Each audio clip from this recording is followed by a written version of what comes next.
Have you ever made a bargain with someone where you agreed to do one thing if they in return did something for you? How did it turn out? Hello everyone, I'm Kathleen Pelly. Welcome to Journey with Story. I wonder what sort of bargains some of you have made, and if any of you have had to break your side of the bargain for some reason, or if perhaps the person you bargained with broke their side of the bargain, and how did that make you feel? Well, today's story is an old story from India. Hello to all of our many, many listeners in India. And this story is about a bear who makes a bargain with a poor woodcutter and his wife, involving a very popular Indian dish made up mainly of rice and lentils called kichudee. Let's see how this bargain turns out. First, though, big thanks to all of our listeners who have been rating and reviewing and sharing this podcast with others. And a huge thanks to all of our Patreon subscribers. Remember, if you want to get some colouring sheets for your little listener, go to www.journeywithstory.com and find out more then. Now, let's take a journey with the Bear's Bad Bargain. Once upon a time, a very old woodcutter lived with his very old wife in a tiny hut close to the orchard of a rich man. So close that the boughs of a pear tree hung right over the cottage yard. Now it was agreed between the rich man and the woodcutter that if any of the fruit fell into the yard, the old couple were to be allowed to eat it. So you may imagine with what hungry eyes they watched the pears ripening and prayed for a storm of wind or a flock of flying foxes or anything which would cause the fruit to fall. But nothing came, and the old wife, who was a grumbling, scolding old thing, declared they would inevitably become beggars. So she took to giving her husband nothing but dry bread to eat, and insisted on his working harder than ever, till the poor old soul got quite thin, and all because the pears would not fall down. At last the woodcutter turned around and declared he would not work any more, unless his wife gave him kichudee for his dinner. So with very bad grace the old woman took some rice and pulse, some butter and spices, and began to cook a savoury kichudee.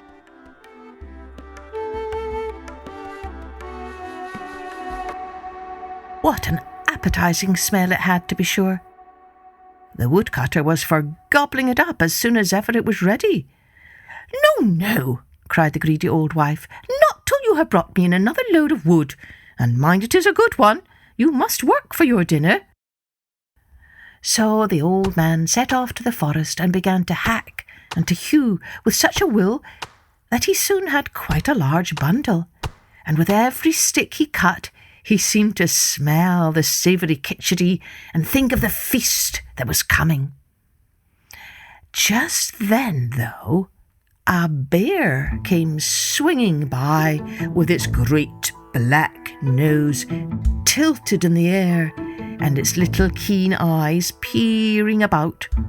For bears, though good enough fellows, on the whole, are dreadfully inquisitive.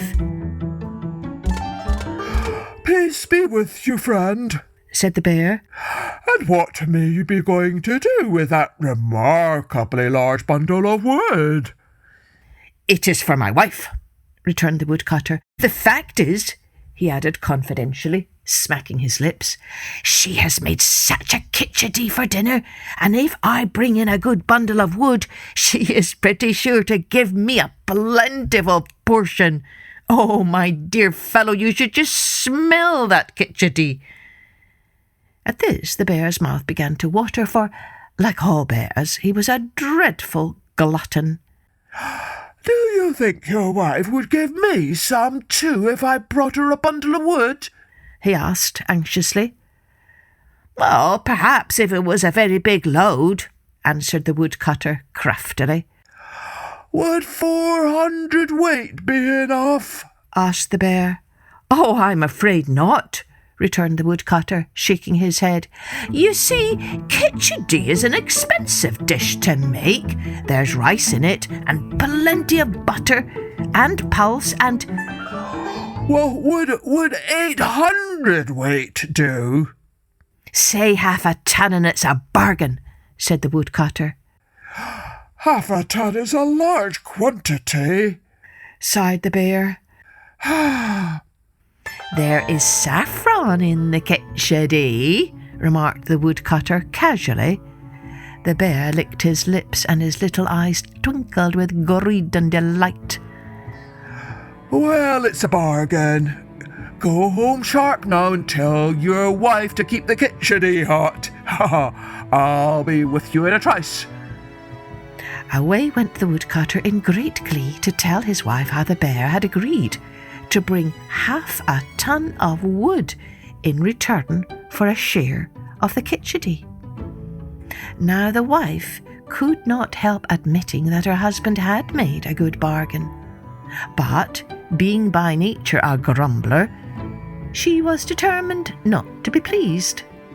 So she began to scold the old man for not having settled exactly the share the bear was to have. "For," said she, "he will gobble up the potful before we have finished our first helping." On this the woodcutter became quite pale. "Well, in that case," he said, "we had better begin now and have a fair start." So, without more ado, they squatted down on the floor with a brass pot full of kichudee between them, and they began to eat as fast as they could. "Remember to leave some for the bear, wife," said the woodcutter, speaking with his mouth crammed full. "Certainly, certainly," she replied, helping herself to another handful. "My dear," cried the old woman in her turn, with her mouth so full that she could hardly speak, Remember the poor bear." "Certainly, certainly, my love," returned the old man, taking another mouthful. So it went on until there was not a single grain left in the pot. "Well, what's to be done now?" said the woodcutter. "It is all your fault, wife, for eating so much." "My fault?" retorted his wife scornfully. "Why, you ate twice as much as I did." "No, I didn't." "Yes, you did. Men always eat more than women." "No, they don't." "Yes, they do." "Well, it's no use quarrelling about it now," said the woodcutter. "The kichudee is gone, and the bear will be furious." "That wouldn't matter much if we could get the wood," said the greedy old woman. "I'll tell you what we must do. We must lock up everything there is to eat in the house, leave the kichudee pot by the fire, and hide in the garret. When the bear comes, he will think we have gone out and left his dinner for him. Then he will throw down his bundle and come in. Of course he will rampage a little when he finds the pot is empty, but he can't do much mischief, and I don't think he will take the trouble of carrying the wood away." So they made haste to lock up all the food and hide in the garret. Meanwhile, the bear had been toiling away at his bundle of wood, which took him much longer to collect than he expected. However, at last he arrived, quite exhausted, at the woodcutter's cottage. Seeing the brass kichudee pot by the fire, he threw down his load and went in. And then, mercy! Wasn't he angry when he found nothing in it, not even a grain of rice, nor a tiny wee bit of pulse, but only a smell that was so uncommonly nice that he actually cried with rage and disappointment. He flew into the most dreadful temper, but though he turned the house topsy-turvy, he could not find a morsel of food. Finally, he declared he would take the wood away again. But as the crafty old woman had imagined, when he came to the task, he did not care, even for the sake of revenge, to carry such a heavy burden. "I won't go away empty-handed," said he to himself, seizing the kichudee pot. "If I can't get the taste, I'll have the smell." Now, as he left the cottage, he caught sight of the beautiful golden pears hanging over into the yard. His mouth began to water at once, for he was desperately hungry, and the pears were the first of the season. In a trice he was on the wall, up the tree, and gathering the biggest and ripest one he could find, and he was just putting it into his mouth when a thought struck him. If I take these pears home, I shall be able to sell them forever, so much, to the other bears, and then with the money, I shall be able to buy some kichudee. I shall have the best of the bargain after all. And so saying, he began to gather the ripe pears as fast as he could, and he put them into the kichudee pot.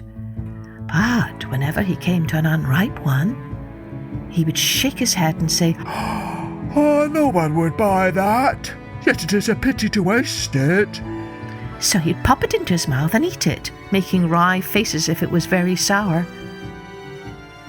Now, all this time the woodcutter's wife had been watching the bear through a crevice and holding her breath for fear of discovery.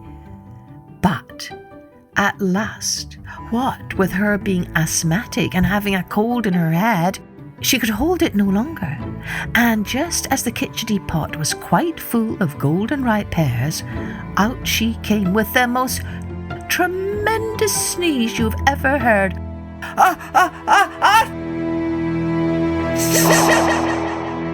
The bear, thinking someone had fired a gun at him, dropped the kichudee pot into the cottage yard and fled into the forest as fast as his legs would carry him. So the woodcutter and his wife got the kichudee, the wood, and the coveted pears. But the poor bear got nothing but a very bad stomach ache from eating unripe fruit.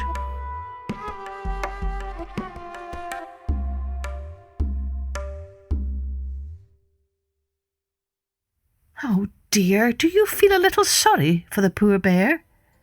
After all, he did keep his side of the bargain, didn't he? And he was so very hungry and very disappointed. You can hardly blame him for being so angry.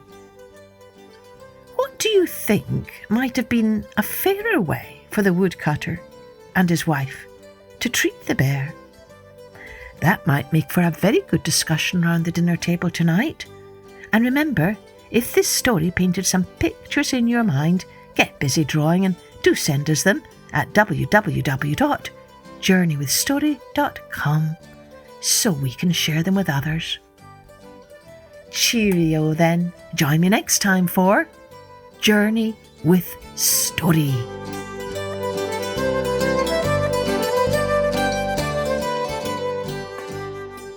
Music and post-production was by Colette Jonas.